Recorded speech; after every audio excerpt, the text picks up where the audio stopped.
Afghanistan has been in a state of war for 40 years.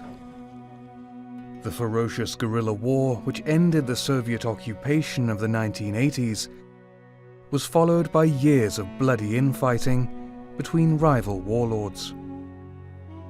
The fighting ended when a group of mullahs known as the Taliban seized power. The group's rigid Islamic doctrines subjugated women, silenced the press, and made Afghanistan a safe haven for radical Islamists.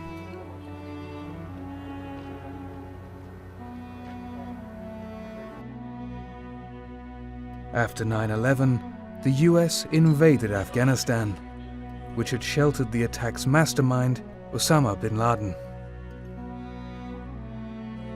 After driving the Taliban from power, the US brought back the warlords and poured in billions of dollars to build a modern democracy. 18 years on, with daily violence and millions displaced, the US is still in Afghanistan. And the Taliban, with the backing of regional powers, is stronger than ever.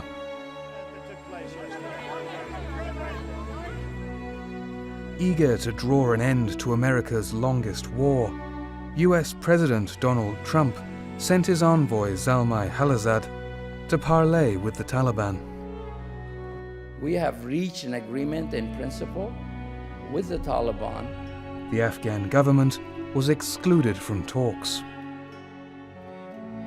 Washington offered to withdraw its troops if the Taliban agreed to stop sheltering terrorists.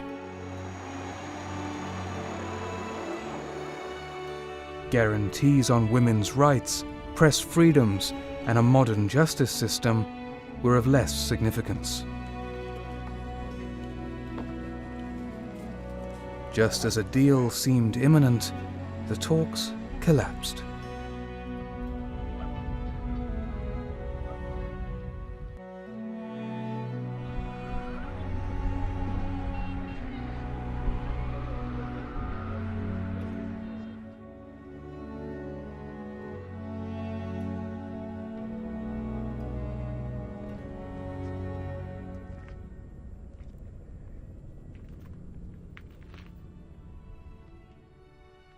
With confusion over US plans to leave Afghanistan, and with little sign of a Taliban ceasefire, it remains unclear whether inter-Afghan peace talks will make any headway.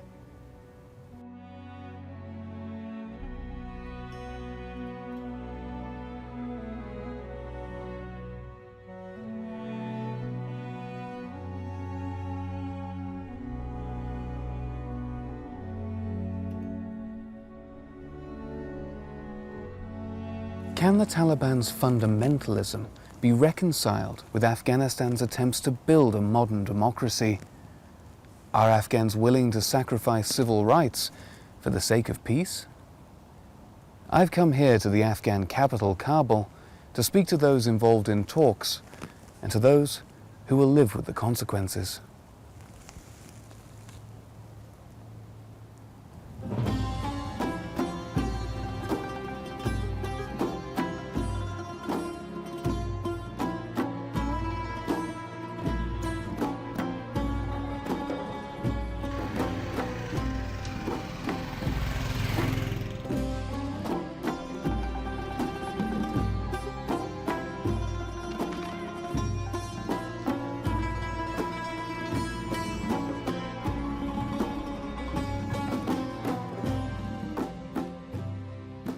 حالا کاربار خدایی وطن روز اینطوری میشه امنیت نیست دیگه نیست کاربار گم هستی وطن فهمیدیم میایم یا نه روز دیگه میگیم پس میریم خونه ولی کس خو ازم بابا و بابا کلان از دیگه فهمیدیم 40 سال شاید یافتر شدیم منطقه شهرها هستیم پدرم بود بعد از من هستم 15 سال میشه اینجا حالا خوب بود روز 10 تا 8 تا 12 تا دیگه 5 تا هر روز میفروختیم مثلا هر هفته یک دانه دو دانه بفروشیم بسیار خوش هستیم نه در وقت دوران کرزای خوب بود کارم بود ایسا فریمان بود یکم از این حکومت که امنیت از خوب بود امنیت نام نزگام نه سالتا خانه پس جور میرین چرا رقم معلوم ازه که از خانه میبره یه توکل به خداست.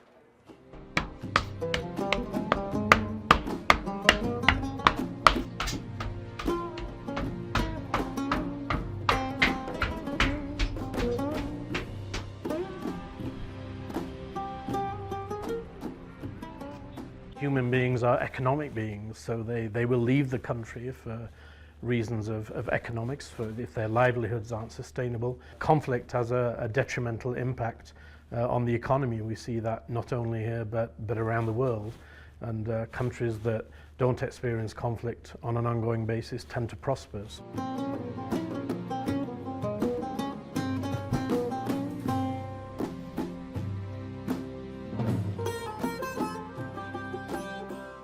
طول 40 سال شده می کار و کسب ما قالین فروشی است و کاروبار ما امنیت تاثیرگذار است. اگر امنیت خوب باشه مشتری هم زیاد می باشه، اگر امنیت خوب نباشه مشتری هم طبعا گم است. هر چی که ما چیز کنیم کاروبار ما کلش به حساب خارجی ها، به حساب امنیت است، به حساب همین گپاسته که چیز کنیم. امنیت باشه کار خوب می باشه، امنیت نباشه کل چیزه.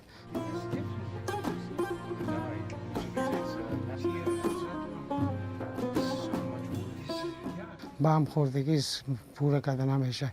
مال نسبت به سابق که بود دوره کرزه قطع بازار خوب بود، امنیت نسبی خوب بود. آمدن ما نمایش ها می رفتیم، برای ما کار ما خوب سهولت داشت، خوب بود. حالی چون که روز در روز کار ما تو نیست که پایین بالا بره، همه پایین رفته رایست دیگه. ما هم دست پنجه نرم کرده کتیش رایستیم که تا چی وقت، چون همی کار ماست، همی بار ماست، ما نمیتونیم مال داریم.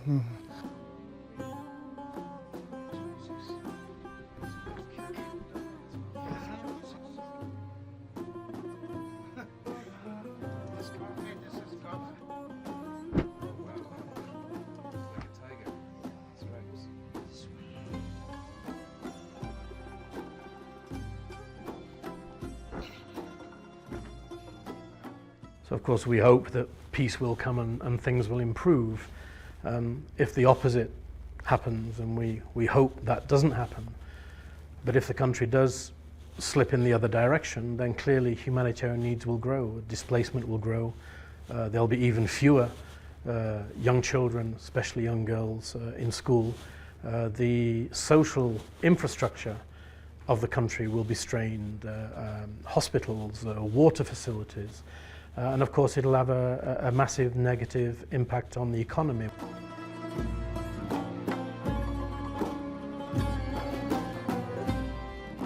والا ما پروسه سال از این برادر کشی، از این بیکاری، بیامنی و از طور که در پروسه سال که پروسه سال اصلی باشه ما خوش هستیم که باید هر کی که باشه سال به افغانستان بیاره ما از افتخار میکنیم، خوش هستیم پشتیبانیش میکنیم. پروسه که ناکام باشه و پروسه یک ساختکاری باشه و پروسه به نفع مردم افغانستان نباشه ما راضی نیستیم.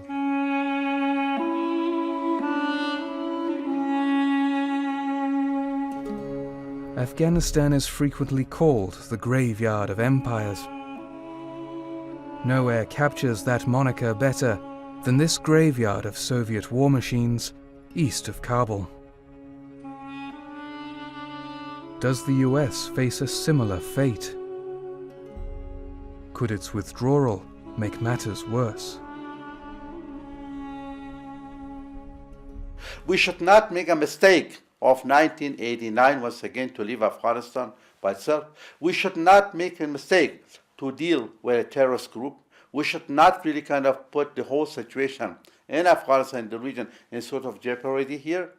Tomorrow we will regret it. The whole world will regret it. Exactly what my brother wanted when he went to Europe 2001. He said, today is our problem, tomorrow that would be your problem. Exactly that would happen. So what I'm trying to say is here, we should not make Afghanistan as a safe haven for terrorists. Tomorrow it will be engulfed worldwide. It will kind of affect every citizen of every country. This is Ahmed Wali Massoud. His brother Ahmed Shah Massoud is Afghanistan's national hero. Known as the Lion of Panjshir, the Tajik guerrilla leader defended his valley from the Soviets and the Taliban. I asked Wali Masood why the Taliban has refused to negotiate with the government. Well, for a very simple reason, because government of Afghanistan is weak, and no one talks to the weak body, and that's why they refuse. If only we did have a strong government, of course, Taliban branded as terrorist group, they would never refuse to talk to a government.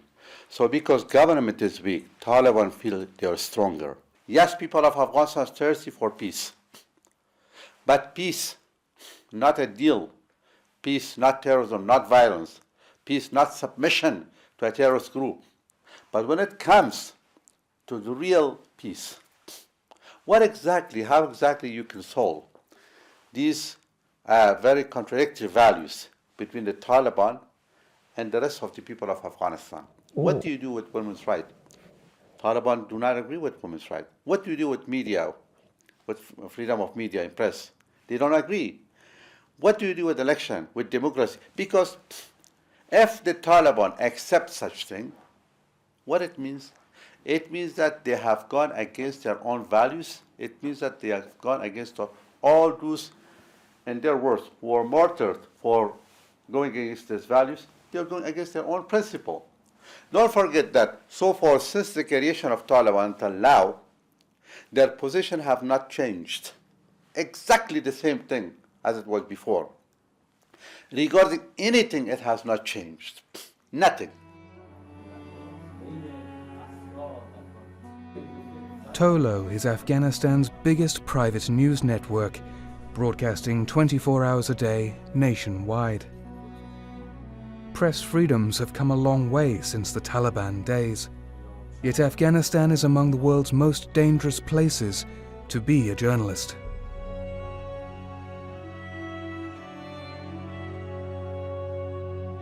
On September 5, 2018, Tolo correspondent Samim Faramaz and cameraman Ramiz Ahmadi were sent to report on a bombing at a wrestling club in West Kabul.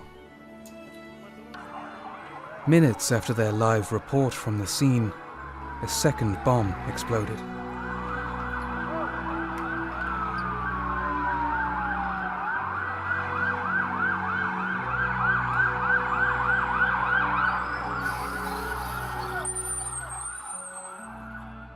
What happened, two of my colleagues, Samim Faramaz and Ramiz Ahmadi, were killed in a twin bombing in Kabul when they were reporting from a previous attack in Kabul.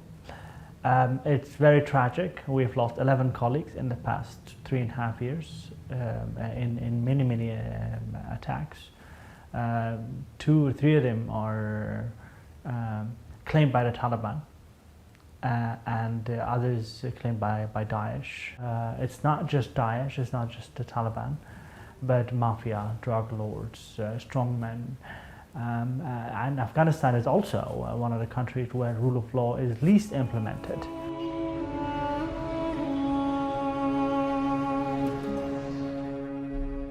This mural in downtown Kabul was painted in memory of Samim and Ramiz. There'll be many more like them in a country where journalists are explicitly targeted. I think I can speak on behalf of all of my colleagues, because the people who work in media, particularly in Tolo, they may have the options of going abroad, taking their families out, do something much different, much easier, but their commitment to the cause of freedom of expression, I think is something that contributes to the success of where we are. To be honest, today, Afghanistan today, 2/3 of the country under 25. Do they remember how the Taliban era looked like 2 decades ago? Do they really remember how does it feel to, let's say, not have free press, not be free enough to post a comment on Facebook or Instagram or Twitter? Can they really imagine this generation, the 2/3 of Afghans, 60–70% of the entire country, can they really imagine that they will be asked what to wear, how to act, how to travel? I think there will be a big backlash because this generation owns some of these achievements. These are not introduced to them. It's these rights and gains. You won't get peace. That's civil war, that's conflict, that's continuation of violence.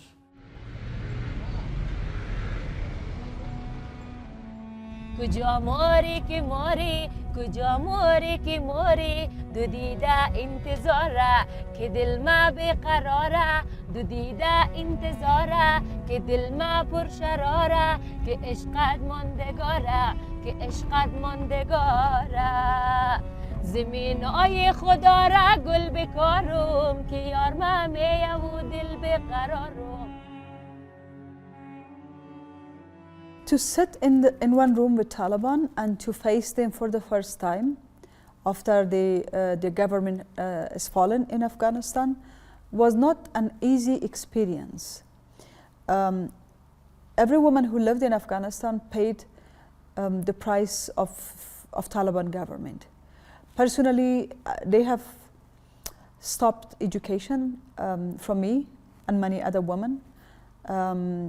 They put my husband in jail. I have seen women were beaten up in front of my eyes. I have seen that horrible things happen. So every Afghan in Afghanistan remember those memories. And to therefore, go with those memories and face Taliban is not a nice moment. It is not a pleasant atmosphere. I want to assure that this is not the idea of Afghan government to sacrifice women's rights. It's several times that I have heard from the president and the CEO that they cannot sacrifice the women's rights for the peace process. Of course, we have to pay a price for the peace process, but it doesn't mean that price can be only the women's rights. How they can accept that to go back again to 20 years or 30 years ago? This is impossible. نه خیر، قربانی در کار نیست. چون اگر قرار باشه که ارزش‌های حقوق بشری زنان و ارزش‌های قانون اساسی افغانستان قربانی گفتگوها شوه، او صلح نیست. فقط آتش زیر خاکستر میمونه. فقط یک موافقتنامه ناکامی هست که به زودی افغانستان شاهد یک هرج و مرج است که جبران نمیشه.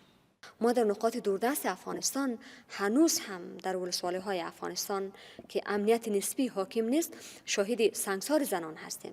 زنان دوره زده میشن، زنان تیرباران میشن از جانب مخالفین مسلح دولت افغانستان.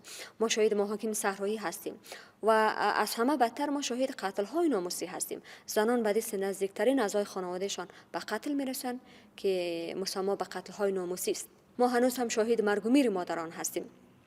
موارد خشونت علیه زنان با قوتش هنوز در افغانستان وجود داره. As a mother, it's the worst country to be a mother. If you look at all the indicators, it has the lowest literacy rate for women. It has the lowest economy for women. So already we are an oppressed country for women. How much more shall we compromise? And I don't think it's realistic, and it shall be also logical to expect women to give up. We don't have enough to give. شاهد خشونت‌های خیلی زیادی بودیم در طی 18 سال هم. چرا؟ به خاطر اینکه هنوز هم ذهنیت‌های طالبانی وجود داره در جامعه. وقتی زنای کشور ما در خطر باشه، دیگه این معنیش صلح نیست. معنیش تسلیم شدن هست. This is Layla Hidari. She's Hazara, a persecuted ethnic minority which practices the Shia branch of Islam.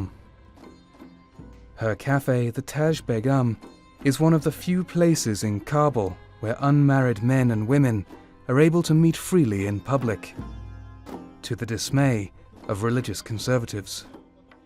A well-known social activist, Layla uses her cafe's profits to help and employ recovering drug addicts.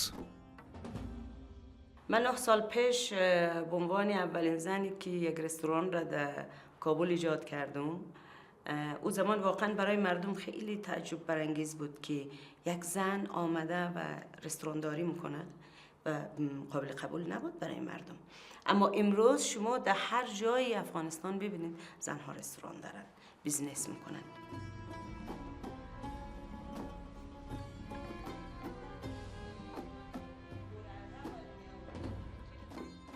ای که مردم توهین میکنن، تحقیر میکنن.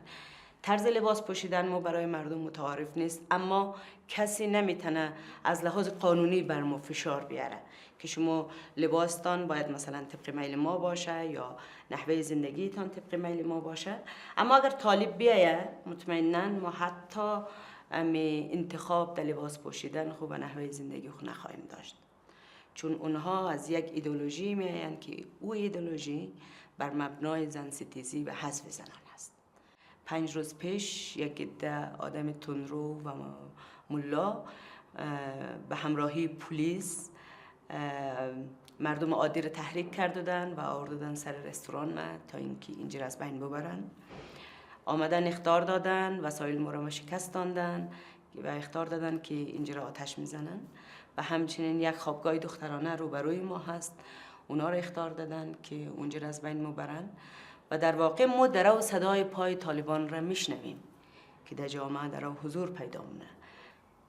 در تمام نگرانی مینمی هست که صلح بیایه، ما زنها دوباره به عقب برگردیم، در پستوهای خانه خود بخزیم و در واقع هر روز ما را دادگاه صحرایی، محاکمه صحرایی کنن و در ملأ عام ما را شکنجه کنن.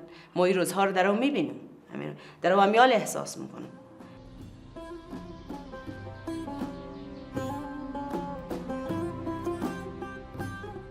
Women like Layla are not prepared to sacrifice their rights for the sake of peace.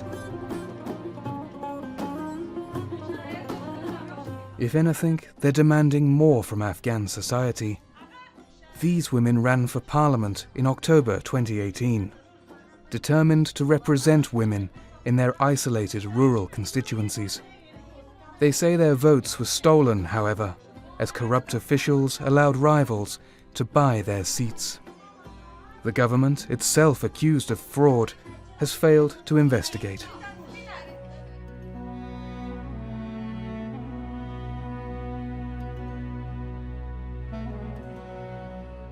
Their protests at the presidential palace were met with violence.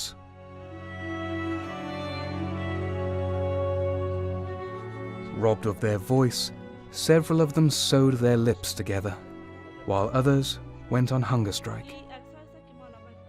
چې ما د فاره فی الحال چې نه د دغه حکومت او نه د طالب ترمنځ ماته هیڅ توپیر نشته، ولې چې ما پخوا اورېدلي و چې طالبانو له ښځو سره خشونت کو، طالبانو ښځې وهلې او رنګارنګ مختلف. وختې چې کله موږ خپله د عدالت خواهۍ غږ پورته کړ، موږ د پولیسو له لورو نه موږ دغه مېرمنې ووهل شو، لاسونه مو مات شول، وینې زموږ پر مخونو راغله چې موږ سره عکسونه ویډیوګانې هر څه چې تاسو لیدلی شئ. اوس د په دې اند ما یا په دې فکر رسېدلی ما چې هغه طالب چې موږ یې قصې اورېدلی وي چې دوی اوس بیا غواړي په موږ حاکمان شي، او دغه نظام دغه پولیس چې اوس دغه د ښځو د حقونو داد کوي او یا هم دیموکراس خلک دي، د دوی ترمنځ ما لپاره هیڅ توپیر نشته. این که مذاکره صلح بین امریکا و طالباست، پس به صوت مردم افغانستان چی است؟ یا میخواین که پروژه طالب پس بیارن در افغانستان به نام صلح با او مشروعیت سیاسی بدن، وارد در پارلمان و نظام افغانستان برشان سهم بدن، به رسمیت بشناسن. در اینجا باز امریکا برای به جای خود قرار بده، فقط ارگانهای استخباراتی خود در افغانستان بمانه و قوه نظامی خود اخراج کنه. در اینجا جنگ داخلی میاد در افغانستان شروع میشه، دستاندازهای پاکستان و ایران و هند هم زیادتر شده میره. پس قربانی که مردم افغانستان در 40 سال 50 سال داده و این نسل بعدیش هم قربانی خواهد شد. تاسې وګورئ تقریبا څو مېرمنو د عدالت دپاره خیمه ووهله. دغه افغان حکومت یو څو مېرمنو ته قناعت ورنشو کړلی.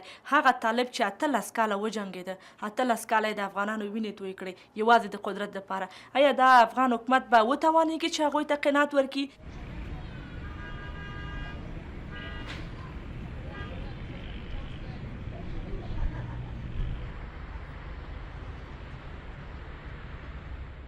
بسم الله الرحمن الرحیم. زه مولوي سید محمد اکبر آغا د قندهار د ولایت او د ارغنداو د ولسوالي او د جلاهور د کلي عالم یم، عالم دین، او د جهاد په وخت کې مې جبهه درلوده، د روسانو په مقابل کې غټه طالبانو جبهه مو درلوده. وروسته تر هغه امریکایان چې راغله، د امریکایانو راتګ زموږ نه و خوښ، بیا د بندي شوم. This is Saeed Mohammed Akbar Agar, a former commander of the Taliban splinter group Jaish al-Muslimin.